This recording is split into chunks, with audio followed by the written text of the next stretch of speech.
अस्सलामुअलैकुम, मैं हूँ रुकैया, आप देख रहे हैं प्यारी रुकैया का किचन। आज मैं आपके साथ जो मैंने पार्ट 1 पिज़्ज़ा का पार्ट 1 बनाया था और पार्ट 2 ये पार्ट 3 है। पार्ट 1 में मैंने आपको बताया कि हम पिज़्ज़ा पैन कौन-कौन से साइज़ेज़ के लेते हैं। कमर्शियली जब हम यूज़ करते हैं पिज़्ज़ा पैन वो कौन से होते हैं, जो घर में मैं यूज़ कर रही हूँ उनके साइज़ेज़ क्या हैं, वो सारी डिटेल रेसिपी है।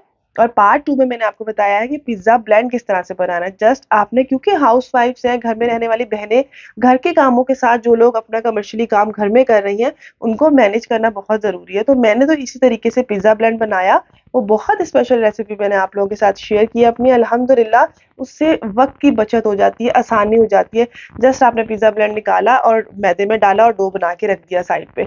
तो ये आसानी होती है, बार-बार मेजरिंग करना बहुत ज़्यादा मुश्किल हो जाता है। तो मैं सेकंड पार्ट में आपको पूरा पिज़्ज़ा ब्लेंड बनाना बताया है, किस तरीके से हम बनाएँगे और किस तरीके से उसको यूज़ करेंगे। अब पार्ट 3 में आपको ये बता रही हूँ कि कितने साइज़ेज़ की हमने डो कितने इंच पैन में डालनी है, ताकि देखिए स्टेप बाय स्टेप आप लोगों को हर चीज़ का पता होना ज़रूरी है। मुझे अक्सर लड़कियाँ कमेंट्स करती हैं, "आप किस तरह मैनेज कर रही हैं? घर के साथ ऑर्डर भी कर रही हैं।" तो हर चीज़ को आपने मैनेज करके रखा होता है टाइम की बचत के लिए, वरना तो फिर बहुत ज़्यादा मुश्किल हो जाए, सिर्फ़ एक ही जो काम पे फ़ोकस हो सकता है। मैंने आधा किलो मैदा लिया है, आधा किलो मैदा में मैंने 2 and a half table spoon मतलब 40 ग्राम मैंने पिज़्ज़ा ब्लेंड ऐड कर दिया है। पिज़्ज़ा ब्लेंड जो मैंने आपको बनाना बताया है, ये 40 ग्राम हो जाएगा। पैन साइज़ की दोनों वीडियोज़ जो है ना लिंक डिस्क्रिप्शन बॉक्स में मिल जाएगा। पार्ट 1, पार्ट 2 देख लीजिएगा ताकि आप लोगों को आसानी हो, ये पार्ट 3 है। यहाँ पर मुझे आधा किलो मैदा चाहिए था, तो मैंने आधा किलो मैदे के हिसाब से 2 and a half table spoon pizza blend डाला है। वो देखिए मैंने बॉटल को साइड पे रख लिया है। ये मैं तकरीबन 2 किलो के हिसाब से बनाती हूँ। 1 केजी के लिए आपको पता है 81 ग्राम था ना, उसमें से हाफ आधा किलो मैदे के लिए, 80 ग्राम किलो मैदे के लिए। ठीक है? तो यहाँ पर मैंने ऐड कर दिया और उसके बाद जो है ना अच्छे से इसको मिक्स कर लेना है। मैदे के अंदर पिज़्ज़ा ब्लेंड को मिक्स करना बहुत ज़्यादा ज़रूरी है। पिज़्ज़ा ब्लेंड को जैसे सेव करने का बताया गया है लास्ट वीडियो में, उसी तरीके से रखिएगा वरना रिज़ल्ट नहीं देगा। तो यहाँ पर जो है ना अच्छे तरीके से जो है ना मैदे के अंदर पानी मैंने लिया था 500 ग्राम किलो मैदे के लिए, तो यहाँ पर इसके अंदर जाएगा 250 ग्राम नीम गर्म पानी, उसके अंदर 3 टेबल स्पून ऑयल, दोनों को मिक्स किया, उससे हमने आटे को गूँध लिया पिज़्ज़ा की डो को। ठीक है? और आपने देखिए मैंने हर वीडियो में आपको बताया हुआ है, अगर आप लोग परफेक्ट डो बनाना चाहते हैं, तो डो का पता इस तरह चलता है कि वो स्ट्रेच होना शुरू हो जाती है, मतलब उसके अंदर एक ख़मीर जो है ना वो एक्टिव हो जाता है, जो हम डा सारी चीज़ें ऐड की हैं। ठीक है? तो इस तरीके से आपको जो है ना डो को नीड करना है। एक हाथ से आपने पकड़ना है, दूसरे हाथ से आपने स्ट्रेच करते जाना है, खींचते जाना है उसको। ठीक है ना? इस तरीके से बहुत आसान तरीका है, इतना झटपट पिज़्ज़ा बन जाता है ना, बस पिज़्ज़ा डो पे होता है फ़ोकस, वो बन जाए ना तो फिर तो बाकी काम तो टॉपिंग बहुत आसान हो जाती है और बेक करना भी बहुत आसान होता है। और जिन लोगों के कहते हैं ना कि पिज़्ज़ा नीचे से चिपक जाता है पैन के, मैं वो भी बताती हूँ आपको टिप। तो ये देखिए मैं जितनी स्ट्रेच कर रही हूँ, कितनी अच्छी स्ट्रेच हुई है ना, और देखिए इसके अंदर जाल कितना अच्छा अभी से आया है। तो ये तकरीबन मैं इसको अब मैं डो को रख कर इसको मतलब एक्टिव नहीं करती हूँ कि डो जो पड़ा रहेगा फिर ये, लेकिन मैं जो हूँ ना डायरेक्ट पैन के अंदर ही डाल कर जितना मुझे चाहिए होता है उन पेड़ा बनाकर पैन में डालकर फिर प्रूफ होने के लिए छोड़ती हूँ उसको। मुझे ये थोड़ा आसान लगता है ताकि मैं बाकी बर्तन-शर्तन धो लेती हूँ साथ में, और थोड़े कटिंग-शटिंग होती है, जितना कुछ होता है ना पिज़्ज़ा की टॉपिंग वो मैं वो कर लेती हूँ, तो 10 से 12 मिनट के अंदर वो भी काम हो जाता है। तो पिज़्ज़ा बनाना मुझे मुश्किल नहीं लगता है। तो यहाँ पर मुझे जो है ना मैंने पेड़े बना लिए और यहाँ पर जो है ना मैं आपको पहले मीडियम साइज़ के पेड़े साइज़ बता दूँ, वो मैंने ले लिया है तकरीबन यहाँ पे 260। ठीक है? 260 तक मैंने मीडियम का लिया है।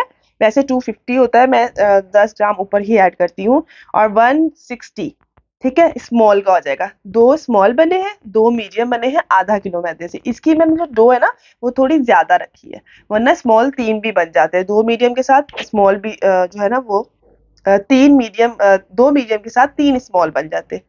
ठीक है? इस तरीके से जो है ना मैंने पेड़े मेजरिंग कर लिए, आप लोगों को भी पता चल गया, एक पेड़ा 260 ग्राम का एक पेड़ा मैं ले रही हूँ, ठीक है? पेन साइज़ेज़ मैंने आपको बताए हुए थे, मीडियम कौन से हैं, स्मॉल कौन से हैं, लार्ज कौन से हैं। तो मुझे सिर्फ़ स्मॉल पिज़्ज़ा के ऑर्डर आए थे 2, बाकी मीडियम मैंने घर के लिए बनाए थे। तो मैंने आधा किलो मैदा इसलिए लिया था।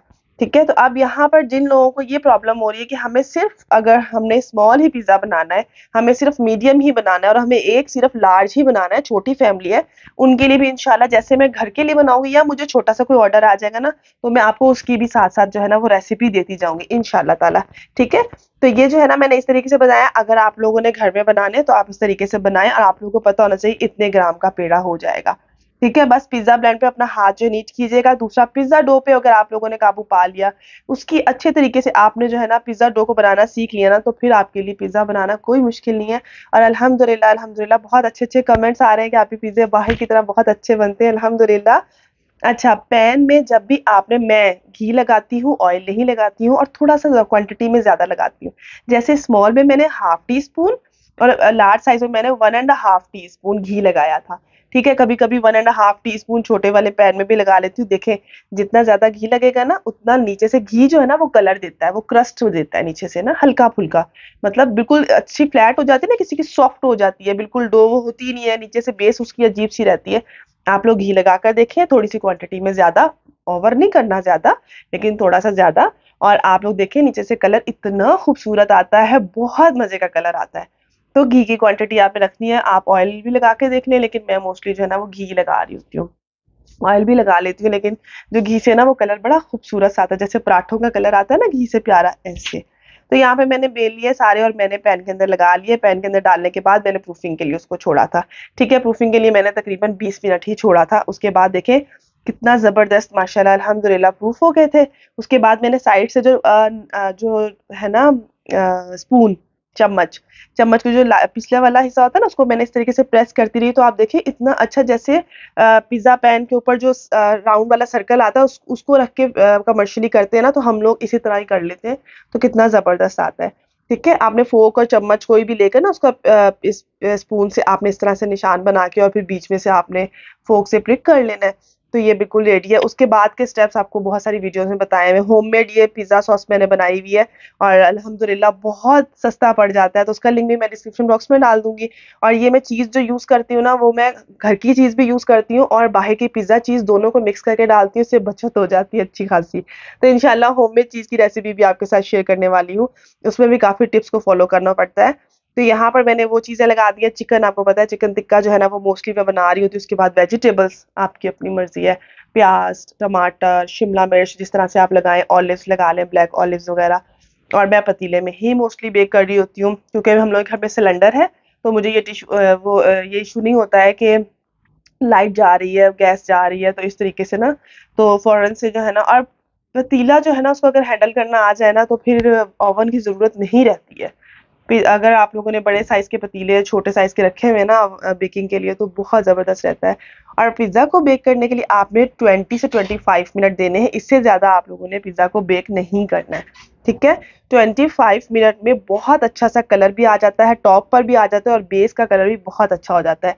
लेकिन जो स्मॉल पिज़्ज़ा है ना, जब उनको बेक करना है तो आपने 18 मिनट बाद चेक करना है निकाल कर, उसकी बेस नीचे से ज़्यादा हार्ड तो नहीं हो रही है, आपने 18 मिनट बाद चेक कर लेना है। और उसको तकरीबन आपने 18 से 19 से 20 मिनट ही देने, से ज़्यादा नहीं देने, ठीक है? तो यहाँ पर आँच पे भी होता है ना, कभी-कभार 16-17 मिनट में भी पिज़्ज़ा अच्छा खासा नीचे से भी और ऊपर से बेक हो जाता है। क्योंकि फर्स्ट टाइम जब आप बेक कर रहे होते हैं ना पतीले में, तो वो उस तरह का गरम नहीं होता, लेकिन जब सेकंड आप बैच डालते हैं ना किसी भी चीज़ का, तो वो हॉट होता है, बहुत ज़्यादा गरम होता है पतीला, तो उसके टेम्परेचर में थोड़ा बहुत फ़र्क होता है। आई होप ये डिटेल वीडियो आप लोगों को समझ में आई होगी। अब जो लार्ज पिज़्ज़ा का कितना डो होता है, वो मैं इंशाल्लाह ताला 2 लार्ज पिज़्ज़ा अभी ऑर्डर में है, वो जैसे ही ओके करते हैं कन्फर्म, तो मैं उसकी वीडियो भी आपके साथ शेयर कर दूँगी। तो आई होप कि आप लोगों को ये वाली वीडियो बहुत अच्छी लगी होगी। आप लोगों को सारे पॉइंट्स क्लियर कर दिए होंगे, सब पॉइंट समझ आ गए होंगे।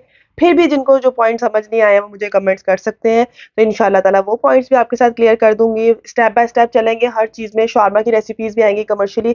जैसे-जैसे मुझे ऑर्डर आएँगे ना, वैसे मैं आप लोगों के साथ सारी रेसिपीज़ शेयर करती रहूँगी। तो अब इंशाल्लाह ताला पिज़्ज़ा चीज़ जो है ना, वो भी शेयर करूँगी आपसे। मिलते हैं एक न्यू रेसिपी के साथ। अल्लाह हाफ़िज़।